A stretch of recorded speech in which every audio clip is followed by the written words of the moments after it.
Hey everyone, it's Michelle. I just wanted to make a quick video here to let you know what's happening with me physically.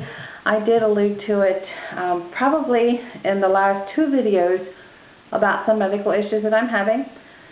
And I did do a video probably a month or two ago that it was called a minor medical setback. So you might want to look at that one first before you watch this one, and I'll give you a little bit of a background. But to make a long story short, what they thought was a giant cyst on one of my ovaries actually has turned out to be a malignant tumor about the size of a softball that's growing on my left ovary, and I also have another malignant tumor on my right ovary. So the one that's very large literally has engulfed my ovary. In fact, I had two ultrasounds done, one internal and one external, and they can't even find my left ovary at this point. So I had a reproductive endocrinology and fertility doctor get in touch with my gynecologist, and they both have decided that the ovaries and obviously these two tumors, especially the large one, need to come out immediately. That same day they did send me for a CA-125, which is a cancer antigen test, which measures the amount of cancer antigens in your blood. So that did come back in a normal range, which what that means is at this point they're not seeing that cancer has spread anywhere else in my body. So in a week and a half I'm going in for surgery. The very, very large tumor is still soft for the most part. However, the edges are starting to calcify. They don't even know how long this has been growing in there. I had a hysterectomy in 2005, and there was nothing there at that time. So obviously it's been sometime in the last 10.5 years that this has started to grow. And the one on the right ovary isn't as big. It's just this one on the left is huge. So I will have a gynecologist and an oncologist performing this surgery. Due to the fact that the tumors are malignant, that's why they have to have a cancer doctor in the operating room as well. They're hoping that no cancer cells have spread to the ovaries, but they will not know that obviously until they get everything out of me. So they're going to try to do laparoscopic surgery. That's where they do the 1-inch incision near the belly button. However, they're already planning on cutting me at least 2 inches just because of the size of this cyst or tumor. They're hoping, their goal is they want to stick a bag inside of me, because when oxygen hits cancer cells, they have a tendency to spread rapidly. Same way when they start cutting. They start cutting something that has cancer cells, those cancer cells want to just spread. So they're going to stick a bag inside of me, and then they're going to cut the ovaries and tumors and stick them all in a bag.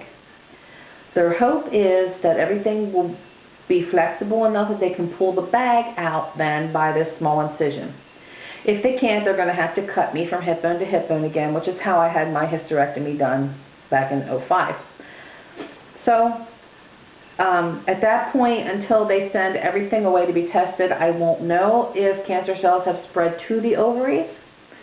If they have, then I will be given a diagnosis of ovarian cancer, even with my ovaries not even being in me anymore. They still have to give you that diagnosis, and then they'll stage me at the same time, meaning stage 1, 2, 3, or 4, and that will depend on how much chemo / and or radiation I would need. Best case scenario is all cancer cells are contained on the tumors and have not spread to my ovaries, which means I should be good to go then when this is all done. So, again, that's where I'm at. It's not the best news that I wanted, but hey, it can always be worse. So, Thursday of this week, today's Monday, February 29th, so Thursday, March 3rd, I go back up to Hershey Medical Center to meet with my anesthesiologist. I do have a small mouth and a small throat, so they want to do some measurements before day of surgery so that they know what they're looking at as far as size of tubes and stuff. And then March 9th, which is the following Wednesday, I actually have an appointment with the Department of Internal Medicine because another issue that I have is they found during my CT scan, they found a nodule in one of my lungs. So I will be going up to meet that doctor next Wednesday, and then next Friday is the day of my surgery. So looking forward to getting all of this mess just out of me. It was found because I got sick and was rushed to the ER on Christmas Eve. So yeah, it kind of sucked being sick on Christmas Eve, and Christmas Day for me was spent laying in bed, and I had a cold turkey sandwich for Christmas dinner. But again, it could always be worse, but I look at that as a blessing in disguise because the nodule in the lung and this giant tumor that's been growing inside of me, I don't have symptoms. I'm not sick. I don't know that they're in there. And ovarian cancer is a silent killer. My great-grandmother died of ovarian cancer. My grandmother had her ovaries removed at 19.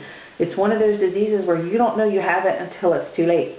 So I look at my diverticulitis issue that I had on Christmas Eve as a total blessing in disguise, because now they found these other two problems, and hopefully I can get them completely out of me and I never have to worry with this again.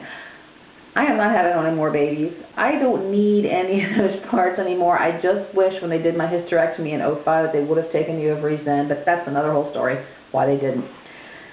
So that's where I'm at.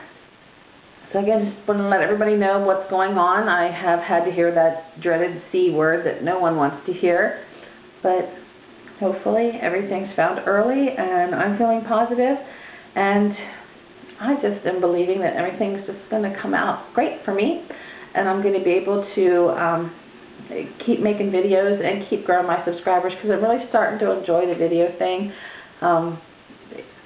And God forbid this is a worst case scenario, at least I'm able to document some couple months of my life.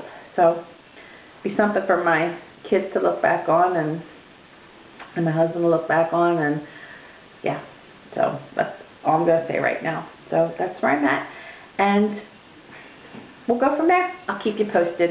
Bye.